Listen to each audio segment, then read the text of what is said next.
दरम्यान याच पत्रकार परिषदेत उद्धव ठाकरे यांनी ठाणेकरांकरता अनेक घोषणा केलेल्या आहेत। मुंबईप्रमाणेच ठाण्यातही 500 चौरस फुटांपर्यंतच्या घरांना मालमत्ता करातून मुक्ती, स्वतंत्र धरण आणि सेंट्रल पार्क उभारू असं आश्वासन त्यांनी दिलंय।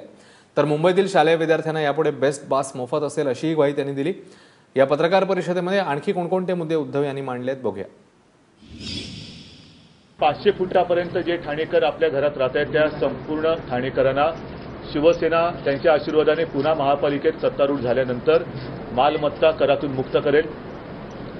700 फुटापर्यंत ज्या ठाणेकरांचं घर आहे त्यांना करामध्ये, मालमत्ता करामध्ये सवलत दिली जाईल आणि हीच योजना आम्ही उल्हासनगरमध्ये सुद्धा लावू। उल्हासनगरवासियांना सुद्धा मी वचन देतोय।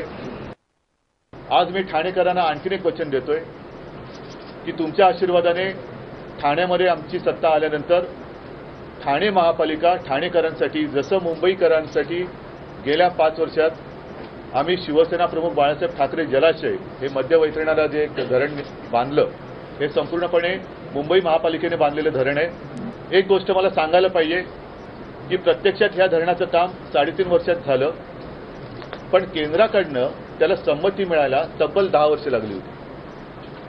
तसंच ठाणेकरांसाठी जे धरण बांधायचं आहे त्याला राज्य सरकार आणि केंद्र सरकारच्या परवानग्या सुद्धा त्यांनी ज्या काही बाकी असतील तर ताबडतोब द्याव्यात की जेणेकरून लवकरात लवकर ठाणेकरांसाठी शिवसेना स्वतःचं हक्काचं पाण्याचं धरण बांधेल।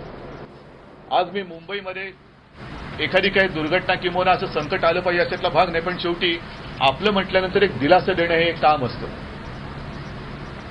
मुंबईमध्ये जे शालेय गणवेशातले विद्यार्थी आहेत त्यांना मुंबईमध्ये आमची सत्ता आल्यानंतर आम्ही बीएसटीचा प्रवास हा मोफत करणार आहोत आणि त्याचबरोबरीने मुंबई महापालिकेचे जे कर्मचारी आहेत त्यांना आम्ही विमा सुरक्षा कवच दिलेलं आहे। तसंच कवच आम्ही बेस्टच्या कर्मचाऱ्यांना सुद्धा देऊ।